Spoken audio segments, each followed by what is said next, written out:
दिवाळीचा सण भावा बहिणीच्या गोड नात्याचा.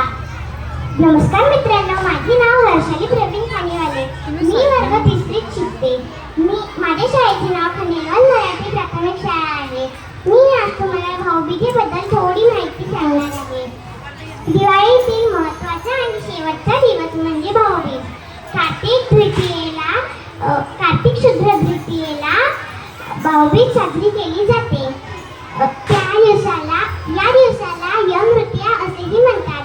या दिवशी यम आपली बहीण यमुना हिच्या घरी भोजनास गेले होते, म्हणून या दिवसाला यम तृतीया असे नाव दिले आहे.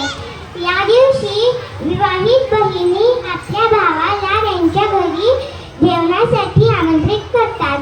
सायंकाळी चंद्राची कोर दिसल्यानंतर बहीण प्रथम चंद्राला आणि मग नंतर भावाला ओवाळते आणि भावाच्या दीर्घ आयुष्यासाठी प्रार्थना करते.